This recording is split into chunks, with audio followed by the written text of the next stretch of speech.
तंत्र और उसके संदर्भ में हो गया। अब आइए हम लोग जो है बात करते हैं ब्रह्मपुत्र नदी का तंत्र जो है सिस्टम है, इसी में आप देख सकते हैं इसको, ब्रह्मपुत्र नदी भी है इसमें।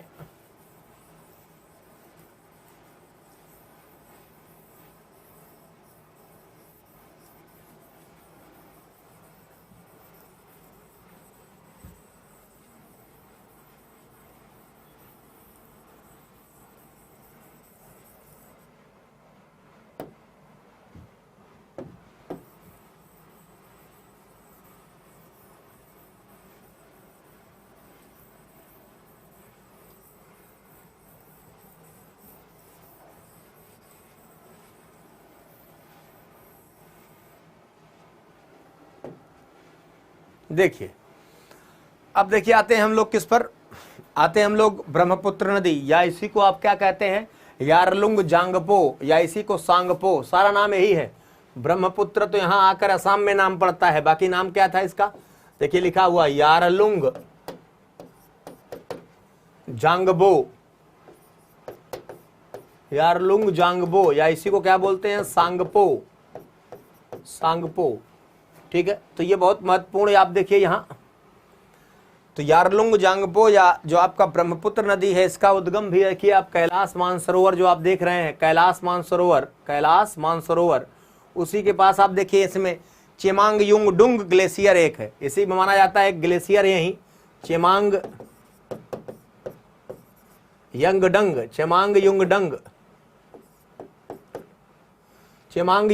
ग्लेशियर है, चेमांगयुंगडुंग ग्लेशियर उसी के पास से, कहाँ, यही एरिया वही है, तिब्बत का पठार जो कैलाश श्रेणी है। तो इसी के पूरब से निकलकर, और आप देख पा रहे हैं यहां से, जब ये पूरब से निकलता है यहां से, तो यहां से ये निकलकर यहां से देखिए एक लंबी दूरी ये तय करेगा। ये क्या है, वही सिंधु सांगपो सचर जोन, तो ये वही फॉल्ट है। तो यहाँ ये देखिए ये लंबी दूरी तय करेगा पहले पूरब की तरफ, और ये कहां तक जाएगा, ये जाएगा यहां नामचा बरवा तक। कहां तक ये जा रहा है, नामचा बरवा तक, नामचा बरवा। अब यही देखिए अचानक ये मुड़कर, जिसको हमने कहा था सिंटेक्सियल बेंडिंग, अक्षंधीय मोड़, तो यही नामचा बरवा गार्ज के पास देखिए गार्ज बनाता है ये तेजी से दक्षिण मुड़कर, और इसके बाद फिर जो है, ठीक, ये किस नाम से, एक नाम से दिहांग नाम से, किस नाम से ये प्रवेश करेगा अरुणाचल में, दिहांग नाम से। ठीक है, दिहांग नाम से ये नदी प्रवेश करेगी अरुणाचल में, और जब ये प्रवेश करेगी किसमें, असम में, तो इसी का नाम क्या हो जाएगा, ब्रह्मपुत्रा। क्या नाम हो जाएगा इसका, ब्रह्मपुत्रा। तो असम में इसका नाम ब्रह्मपुत्रा। ठीक है, और असम में इसका जो प्रवाह होगा वो आप देखिएगा, यहां से सादिया से धुबरी, असम में कहां से कहां तक बहती है, सादिया, पश्चिम में सादिया से लेकर ये देखिए, और ये प्लेस जहां से ये घूमी है, यहां ये प्लेस है धुबरी, एक प्रकार से कह लीजिए अंतिम छोर है इधर, इसके बाद बांग्लादेश से स्टार्ट हो जाएगा। तो ब्रह्मपुत्र जो है वो असम में सादिया से धुबरी तक बहती है, और फिर सीधा 90 डिग्री का कोण बनाते हुए, क्यों, क्योंकि इधर देखिए गारो खासी जयंतिया पहाड़ियां हैं, इसको कटाव कर नहीं सकती, जैसे आगे गया वही मिल गया आपका, ठीक है, जो आपका राजमहल गारो गए, तो एकदम इसी से लगा हुआ, यानी ठीक है, गारो खासी जयंतिया में गारो पहाड़ियों के जस्ट ये लगा हुआ, गारो पहाड़ी ये सब कट नहीं सकती, इधर कठोर है, तो गारो के जैसे गए पूरा पश्चिमी भाग में, गारो से लगा हुआ पश्चिम में सीधा कटाव, और ये सीधा इंटर कर गई यहाँ बांग्लादेश में। ठीक है, बांग्लादेश में जब प्रवेश करती तो इसका नाम हो जाता है जमुना। बांग्लादेश में क्या नाम हो गया ब्रह्मपुत्रा का, जमुना नदी हो गया, इसका नाम जमुना। ध्यान रखना, जमुना जब मिल गई इधर, गंगा हमने कहा पद्मा, जमुना यानी ब्रह्मपुत्रा जमुना हो गई। ब्रह्मपुत्रा का नाम क्या है, जमुना, कहाँ, वेस्ट बंगाल, बांग्लादेश में। और जब जमुना मिल रही किससे, यहां हमने कहा गंगा इस भाग में, तो इसी का नाम हो जाता है पद्मा। और हमने कहा लास्ट में पद्मा क्या है, इसका नाम हो जाएगा, दोनों मिल गई आपस में, पद्मा। और फिर लास्ट में जब ये गिरता है जल इसका बंगाल की खाड़ी में, यानी डेल्टा जहां बना है, डेल्टा वाला पूरा क्षेत्र, हालांकि डेल्टा तो विस्तार बहुत हो गया है, लेकिन जब गिरती है तो मेघना के नाम से। और मेघना में एक और नदी कहा जाता है आकर मिल जाती है, जब इसका नाम मेघना होता है, ध्यान दीजिएगा। तो एक नदी इधर जो बराक नदी है, मणिपुर से देखिए निकलती है, मणिपुर, मणिपुरी हिल्स से, मणिपुरी हिल से निकलती है बराक, और यहाँ से होते हुए फिर इधर जो है असम से बहते हुए यहाँ फिर जो है मेघालय के नीचे जो है ये प्रवेश कर जाती है किसमें, बांग्लादेश में। क्या नाम है, बराक। तो बराक नदी कहा जाता है जब मिलती है, ठीक है, किससे, यही पद्मा से, तो इसका नाम हो जाता है मेघना। क्या बताएं, सब क्लियर है? ठीक है। तो यहाँ आप देखिए जमुना, ब्रह्मपुत्र का नाम बांग्लादेश में जमुना, जब गंगा से मिल गई तो नाम दोनों मिल गया पद्मा। और हमने कहा पद्मा नीचे जा रही, जब उसमें बराक नदी आकर मिल गई नीचे तो वो क्या हो गया, मेघना। तो इसका अलग अलग नाम है, इसको भी ध्यान रखिएगा। कुल लंबाई देखिए, आप जानते हैं एशिया में सबसे लंबी नदी इधर है ये, और 2900 किलोमीटर की इसकी लंबाई कुल है, 2900 किलोमीटर, ठीक है। बट इंडिया में, ठीक है, इन इंडिया, ठीक है, इट ट्रेवल्स ओनली 916 किलोमीटर। तो भारत में इसकी जो यात्रा है कुल वो केवल 916 किलोमीटर। भारत की बात करें तो भारत में हमने कहा जो इसकी यात्रा है वो 916 किलोमीटर की। भारत में क्या यात्रा कितनी इसकी, 916 किलोमीटर की इसकी यात्रा है। बाकी टोटल लंबाई 2900 किलोमीटर।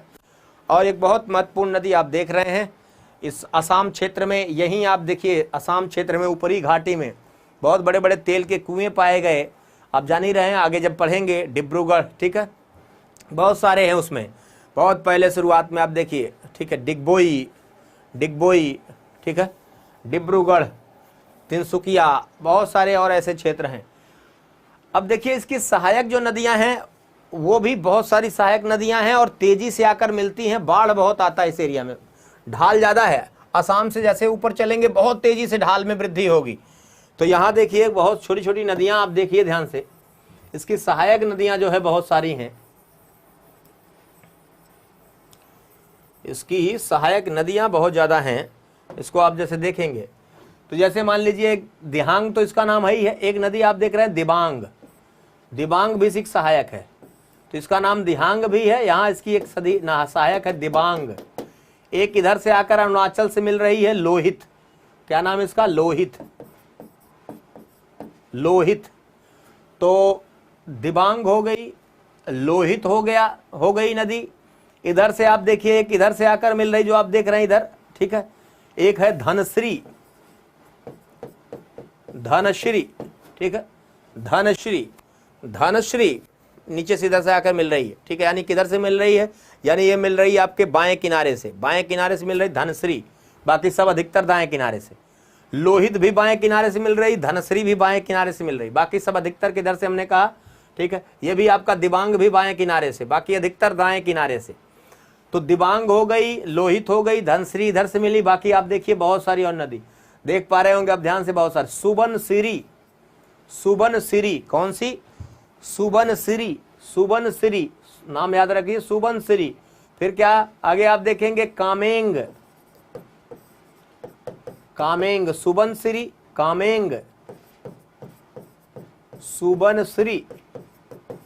फिर मैंने क्या कहा, कामेंग। फिर आप देखेंगे ये और भी है, और कई सारी नदियां हैं, ठीक है। इसमें आप देखेंगे केलांग भी है, केलांग, एक है कामेंग अलग है, केलांग अलग है, केलांग। फिर आप देखिए मानस नदी, मानस अभयारण्य से गुजरती है जो एक सिंग वाले गंडे के लिए है असम में। तो मानस, कौन सी नदी आप देखिए, मानस नदी, मानस। फिर आप देखिए एक नदी इसी में आकर इधर गिरती आकर, रैदाक, कौन सी, रैदाक नदी। तो बहुत सारी नदियां, दिहांग, दिबांग, लोहित, धनश्री, सुबनसिरी, कामेंग, ठीक है, कामेंग, केलांग, मानस। एक नदी आप देखिए तीस्ता, जो सिक्किम से उद्गम होता है, तीस्ता नदी का उद्गम सिक्किम से होता है, लेकिन ये बांग्लादेश में आकर मिलती। तीस्ता नदी उद्गम कहाँ, सिक्किम। तीस्ता जल विवाद भारत बांग्लादेश के बीच, लेकिन तीस्ता उद्गम सिक्किम है, वहां से सिक्किम होते हुए पश्चिम बंगाल में आएगी, पश्चिम बंगाल होते हुए बांग्लादेश में प्रवेश कर जाएगी, और बांग्लादेश में ही क्या है, ये किससे मिल जाएगी, जमुना, या उसी जमुना किसको कहते हैं, ब्रह्मपुत्रा को। तो ब्रह्मपुत्रा से मिलेगी बांग्लादेश में, कौन, तीस्ता। निकलेगी कहाँ से, भारत। तो ये भी कई सारे महत्वपूर्ण क्षेत्र हैं, आप इसको देख सकते हैं, ठीक। ये सारी जो है नदी घाटियाँ या जो महत्वपूर्ण नदियाँ, और ये पूरे, ये भी क्या, छोटी छोटी नदियाँ, बहुत बाढ़ प्रभावित, बहुत बाढ़ लाती हैं। आपदाकारी। यहीं आप देखिए एक नदी है जो आप देख रहे हैं असम वाली, असम जो ब्रह्मपुत्र जो आप देख रहे हैं ब्रह्मपुत्र, यही एक नदी द्वीप है, दुनिया का सबसे बड़ा नदी द्वीप माना जाता है, यानी नदी के बीच में द्वीप, जिसको आप बोलते हैं माजुली। क्या बोलते हैं आप? माजुली।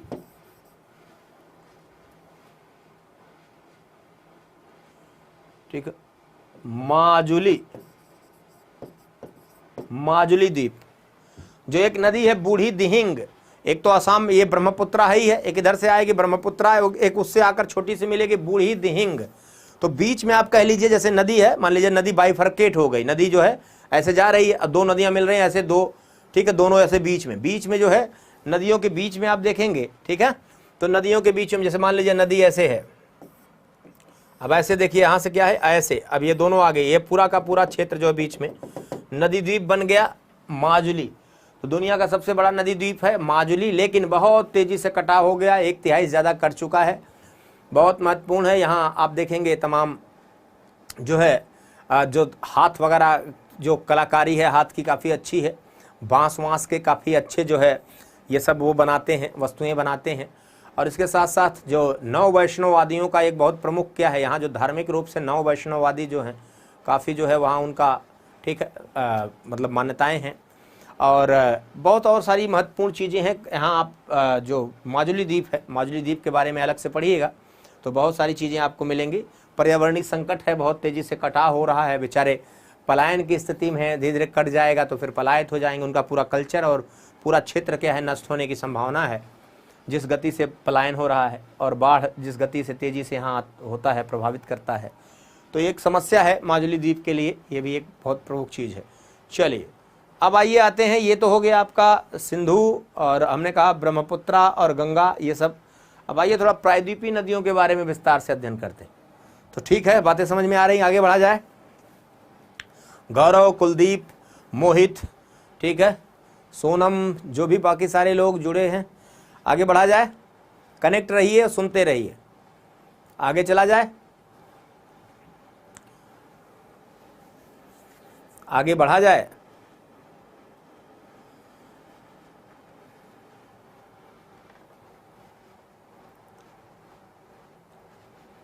चलिए तो आगे बढ़ते हैं, ठीक है, सुनते रहिए, समझते रहिए, आगे बढ़ते रहिए। चलिए तो अब आगे बढ़ते हैं और हम लोग प्रायद्वीपीय नदियों के बारे में क्या डिस्कस करते हैं। चलिए, यस सर, चलिए ठीक है, चलिए, वेरी गुड वेरी गुड, पढ़ते रहिए आप लोग, ध्यान से पढ़ते रहिए, देखते रहिए। चलिए तो हम लोग अब प्रायद्वीपीय नदियों के बारे में बात करते हैं, ठीक है ना। आइए आइए प्रायद्वीपीय नदियों के बारे में हम लोग डिस्कस करते हैं।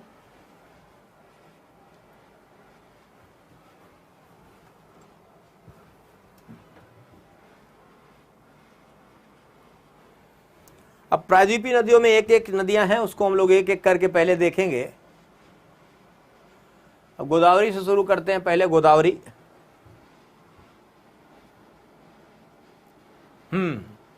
इससे ज्यादा कुछ नहीं पूछेगा मोहित, जितना पढ़ा रहे हैं ना इससे, हाँ ठीक है, ना ना ना, इससे ज्यादा जो भी होगा और नदियों में जो भी अभी बाकी जो योजनाएं वगैरह है ना वो पढ़ाया जाएगा, बहुत पर्याप्त। बाकी जो योजनाएं हैं देखिए, अभी अभी बहुत सारी बातें जैसे हमने कहा ना कि जोड़ के भी कुछ पूछ सकता है, तो आगे अभी जैसे हम लोग बहुत अलग अलग जब पढ़ेंगे, जो बहुउद्देशीय योजनाएं परियोजना वगैरह पढ़ेंगे ना, बाकी पर्याप्त है। बहुउद्देशीय योजना और सारी चीज़ें जब जोड़ेंगे तो सब हो जाएगा। चलिए तो अभी अब पहले ये देखिए, अब देखिए यहाँ आते हैं और अब बात करते हैं दक्षिण की नदियों को। तो दक्षिण की नदियों में आप देखिए, आपके सामने ये गोदावरी का मैप है। किसका? गोदावरी नदी। ये आपकी गोदावरी नदी है, बहुत महत्वपूर्ण नदी है गोदावरी, आपको दिखाई दे रहा होगा। और यहाँ आपको बनाते हैं, ये रेड कलर से जो बना रहे हैं ये सब गोदावरी है।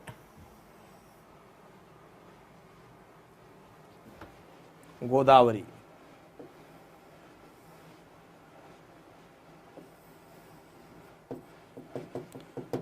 ये भी क्या है?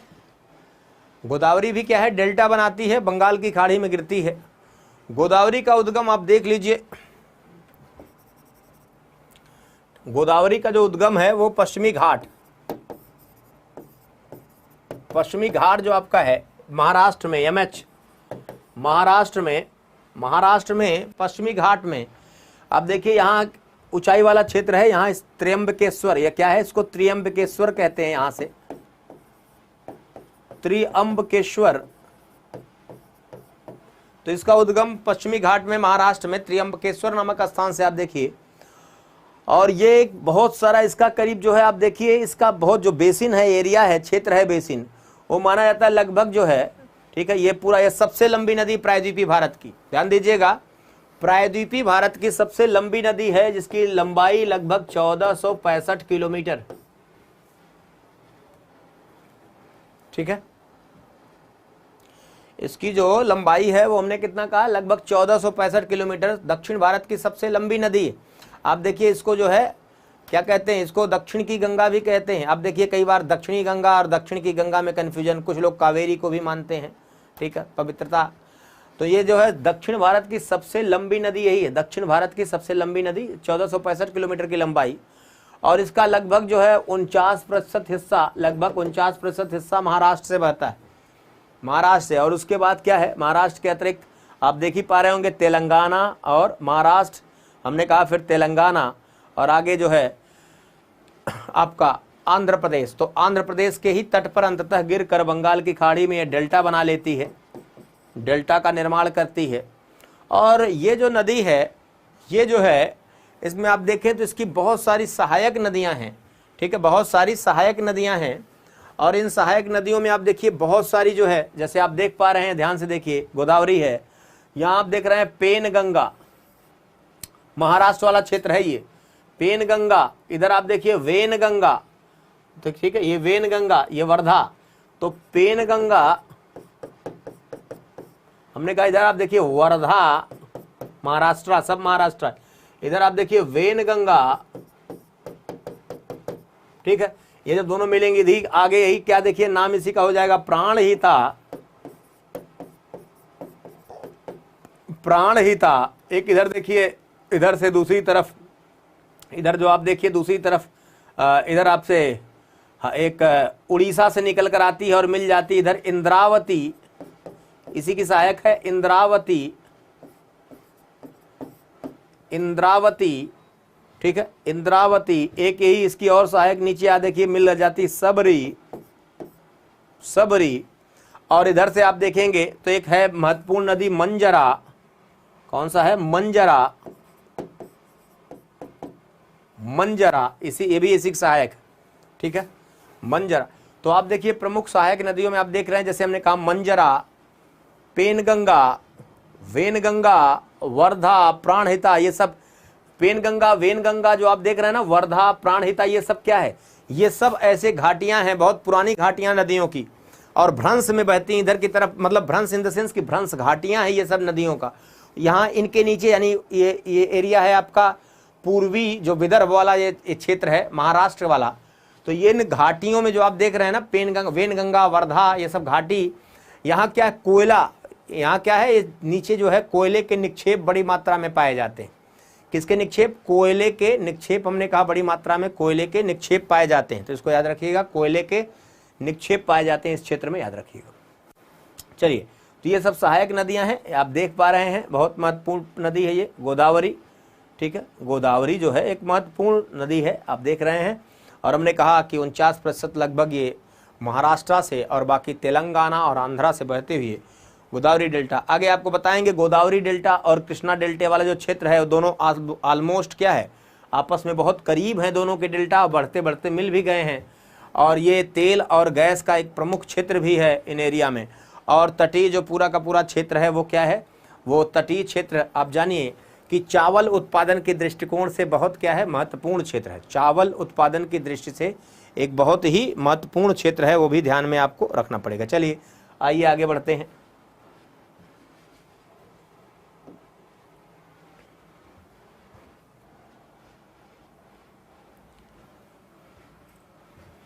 आइए आगे बढ़ते हैं और अन्य नदियों को देखते हैं।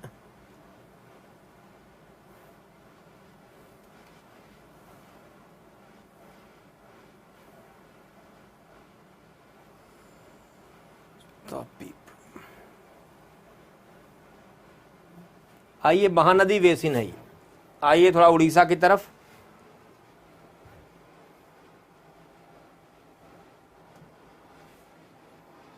ठीक है, चलिए आइए, चलिए आइए, देखिए बात कर रहे हैं हम लोग यहाँ, ये महानदी की बात कर रहे हैं। महानदी उड़ीसा, महानदी कहाँ है? उड़ीसा की एक प्रमुख नदी, और उड़ीसा ही नहीं, छत्तीसगढ़ की जो छत्तीसगढ़ बेसिन है, वो छत्तीसगढ़ जो बेसिन कहते हैं आप, छत्तीसगढ़ बेसिन, चारों तरफ से पहाड़ियों से घिरा हुआ, बीच में नदी बह रही, वो यही छत्तीसगढ़ बेसिन है। किस नदी का? महानदी का है। तो महानदी जो आप देख रहे हैं, या आप देखिए, ठीक है, इसका उद्गम छत्तीसगढ़ से ही होता है। कहाँ से होता है? छत्तीसगढ़। देखिए इसका उद्गम कहाँ है? छत्तीसगढ़ में।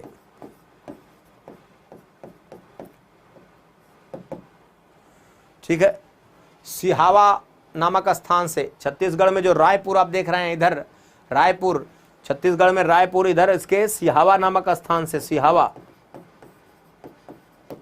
और पहले ये देखिए ऐसे बह रही है, पहले ये जो बह रही इधर देख रहे हैं आप, इधर चारों तरफ जो है इसकी कई सारी सहायक नदियां हैं। इधर की तरफ जो आप देखिए पूरा ये मैकाल श्रेणी है, मैकाल है। इधर दक्षिण में जाएंगे तो दंडकारण्य है, देखिए घिरी हुई है एक, दक्षिण में दंडकारण्य है उड़ीसा का, इधर की तरफ पूरा मैकाल है। इधर आप जाएंगे तो रामगढ़ की पहाड़ियां वगैरह, ठीक है, इधर आप जाएंगे तो हमने कहा रामगढ़, रामगढ़, ठीक, इधर की तरफ रामगढ़, झारखंड, ये बहुत सारा क्या है, पहाड़ियां, पहाड़ी इलाका इसको पूरा घेरे हुए हैं। और इसी बीच से हमने कहा यहाँ ये छत्तीसगढ़, रायपुर, सिहावा, हमने कहा बहती हुई पहले ये छत्तीसगढ़ में देखिए बह रही है। और यहाँ से अचानक फिर आप देखिए घूम कर ये आगे, ठीक है, यहाँ से घूम कर ये पूरी तरह, क्योंकि आगे नहीं जा सकती, ये पूरा घिरी हुई चारों तरफ से, इधर फिर घूम जाती है पूरब, और ये उड़ीसा में प्रवेश करती है। हीराकुंड आप देखिए जो बहुउद्देशीय परियोजना है, हीराकुंड डैम इसी पर है। और यहाँ से ये घूमते हुए, मतलब ये उड़ीसा में, छत्तीसगढ़, फिर उड़ीसा में होते हुए छत्तीसगढ़ में, हमने कहा जो पूरा एरिया है यही क्या है, छत्तीसगढ़ बेसिन कहते हैं। महानदी बेसिन, इसी को छत्तीसगढ़ बेसिन कहते हैं। और ये छत्तीसगढ़ जो बेसिन है ना, यही आप देखिए चावल के उत्पादन के लिए बहुत प्रसिद्ध क्षेत्र है। चावल का कटोरा कहते हैं छत्तीसगढ़ को, आप जानते हैं, नहीं तो बात होगी आगे जब कृषि और चीजें पढ़ाएंगे। तो यहाँ से आप देखिए ये बहती हुई एक लंबी दूरी तय करते हुए, ठीक है, टोटल करीब डिस्टेंस इसका देखिए लगभग 851 किलोमीटर है। कितना है? इसकी जो लंबाई है वो लगभग 851 किलोमीटर की। तो महानदी जो आप देख रहे हैं, महानदी हमने कहा छत्तीसगढ़ से होते हुए उड़ीसा गिरकर ये डेल्टा बनाई, जो आप देखिए एक बड़ा डेल्टा बनाया, ठीक है, एक बड़ा। इसी डेल्टा के दक्षिण में देखिए चिल्का झील है, याद रखिएगा स्थिति, चिल्का झील उड़ीसा में, खारे पानी की झील है चिल्का झील, ठीक है। एक रामसर साइट भी है, ये आर्द्रभूमि भी है। और ये किधर है? महानदी डेल्टा के दक्षिणी भाग में। और ये डेल्टा क्षेत्र जो आप देख रहे हैं, इसी डेल्टा पर इसकी राजधानी भुवनेश्वर है, भुवनेश्वर। तो भुवनेश्वर जो है वो महानदी के डेल्टा पर ही स्थित एक प्लान्ड सिटी है। भुवनेश्वर उड़ीसा की राजधानी भी है, ठीक है, भुवनेश्वर उड़ीसा की राजधानी भी है। और हमने कहा क्या है, एक प्लान्ड नियोजित शहर का उदाहरण माना जाता है। तो ये जो आपका भुवनेश्वर है वो आप क्या बताएंगे, इसी डेल्टा पर ही क्या है, अवस्थित है, ठीक है। मान लीजिए पूछ जाए निम्नलिखित में से कौन सा शहर, ठीक है, महानदी डेल्टा पर या ऐसे स्थापित है, तो आप बताइएगा ये। इसके अलावा एक और शहर कटक, याद रखिएगा, उड़ीसा का एक प्रमुख शहर है कटक, चावल अनुसंधान केंद्र भी है। तो कटक जो है उड़ीसा का जो शहर, वो भी क्या है, इसी डेल्टा क्षेत्र पर है, ठीक है, याद रखिएगा। तो ये बहुत महत्वपूर्ण क्षेत्र है। और लंबाई हमने आपको पहले ही बताया कि 851 किलोमीटर की लंबी ये दूरी तय करती है ये नदी। और ये देखिए क्या है, आप देखिए ये ऐसी नदी है जो आप देखिए इधर की तरफ से, हमने कहा ना छत्तीसगढ़ से जो है इसका उद्गम होता है, यानी पश्चिमी घाट से इसका उद्गम नहीं होता। अधिकतर में आप देखेंगे पश्चिमी, इधर पूर्वी घाट से भी कुछ नदियों का उद्गम होता है। ये तो हमने कहा छत्तीसगढ़ जो आपका एरिया है, दंडकारण्य का उत्तरी क्षेत्र, दंडकारण्य का उत्तरी क्षेत्र छत्तीसगढ़ का, वहां से निकल रही है। तो ये भी याद रखिएगा, ये यहाँ आकर गिरती है। चलिए, अब ये जो है इसकी कई सारी महत्वपूर्ण नदियां हैं, वो हैं सहायक नदियां हैं। तो इसकी जो महत्वपूर्ण सहायक नदियां हैं उनमें आप देख लें, बहुत महत्वपूर्ण कई सारी नदियां हैं। छत्तीसगढ़ में इसकी एक बहुत महत्वपूर्ण नदी सहायक है जो काफी लंबी या सबसे बड़ी सहायक है, वो शिवनाथ है। जैसे आप देख रहे हैं ना, शिवनाथ, शिवनाथ। तो शिवनाथ एक प्रमुख सहायक नदी है इसकी, किसकी? महानदी की, छत्तीसगढ़ में। बाकी आप देखिए इधर उच्च भूमि से इधर की तरफ छत्तीसगढ़, इधर उच्च भूमि से बहुत सारी नदियां, जैसे हसदेव, हसदो, इधर देखिए आपका मांड, इधर ये नदी आपका ईब, ईब, इधर आप देखिए इसके अजीब अजीब नाम देखिए, जोंक, इधर देखिए ओंग, इधर एक नदी है तेल, तेल नदी, यूपीएससी में पूछा भी एक बार, तेल नदी। तो आप देखिए कई सारी महत्वपूर्ण नदियां हैं, जैसे हमने आपको बताया शिवनाथ, शिवनाथ, हसदेव, मांड, ईब, जोंक, ओंग, तेल, ये सब क्या है? ये सारी सहायक नदियां किसकी? इधर आप देख रहे हैं, ये प्रमुख सहायक नदियां हैं उड़ीसा में, इसकी आपकी महानदी की। इस किसकी सहायक नदियां? महानदी की। और महानदी का जो डेल्टा क्षेत्र है, याद रखिएगा, जो महानदी का डेल्टा क्षेत्र है, डेल्टा क्षेत्र, ये सब तो मिल गई सहायक। अब जब डेल्टा, ये सहायक नहीं बल्कि कह लीजिए डेल्टा क्षेत्र में आपका उड़ीसा है, झारखंड, इधर झारखंड के पठार से, जो आपका झारखंड छोटा नागपुर पठार है, ये देखिए झारखंड है, तो छोटा नागपुर पठार से आप देखेंगे इस क्षेत्र से दो नदियां निकलती हैं, ब्राह्मणी और बैतरणी। ब्राह्मणी बैतरणी, तो हमने कहा दो नदियां, ब्राह्मणी और बैतरणी, ये दोनों आकर डेल्टा रीजन में मिलती हैं। ठीक है, तो ऊपर तो नहीं सहायक हैं, लेकिन जहां महानदी का डेल्टा है, इसी डेल्टा रीजन में इसका डेल्टा का विस्तार हो रहा था, तो इसकी सहायक नहीं कही जाएंगी, डेल्टा में आकर मिलती हैं।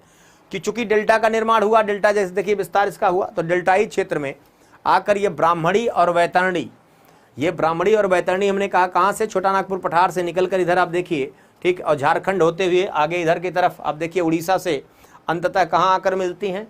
जो नदी है, ये क्षेत्र है, जो डेल्टाई क्षेत्र है महानदी का, वहाँ ब्राह्मणी बैतरणी। और जहाँ मिलती हैं आगे हम लोग बात करेंगे जब आप इन्वायरमेंट पढ़ेंगे, तो वहीं आप देखिए एक बहुत सारा क्या है, क्रोकोडाइल ब्रीडिंग सेंटर, ठीक है, कछुआ का तमाम सारा जो है संरक्षण स्थल है। तो ये बहुत, उड़ीसा का जो तट है वो बहुत सेंसिटिव जोन है। आप देखेंगे वहाँ कछुए, क्रोकोडाइल ब्रीडिंग सेंटर, ठीक है, बहुत सारी चीज़ें हैं। एक बहुत क्या है, बहुत लंबाई तक, जब ज्वार आता है तो काफ़ी लंबाई तक आता है, फिर उसके बाद जब भाटा की स्थिति होगी, पीछे हटेगा, तो आप सागर पर काफ़ी दूर तक चल सकते हैं। तो एक विशेष स्थिति है, जो उड़ीसा की तटीय स्थिति है, बहुत विशेष है। और उसके साथ साथ आप जानते हैं उड़ीसा के तट पर, इस क्षेत्र में चावल की खेती बहुत प्रचुर होती है, पूरे पूर्वी तट पर, यहाँ भी। लेकिन ये तट उड़ीसा का बहुत ज़्यादा प्रभावित है, किससे? चक्रवात से। तो चक्रवातों से ये तट क्या है, बहुत ज़्यादा प्रभावित है, चक्रवात से बहुत ज़्यादा प्रभावित है। तो चलिए आज के लिए इतना ही, आज के लिए इतना ही। अब समय हो गया, अब नदी नई स्टार्ट करेंगे तो उसमें कुछ वक्त लगेगा, महानदी तक हो गया है, बाकी जो नदियाँ बची हैं उसकी चर्चा हम लोग नेक्स्ट क्लास में करेंगे। तो आज के लिए इतना ही, पढ़ते रहिए, ठीक है, शुभ रात्रि।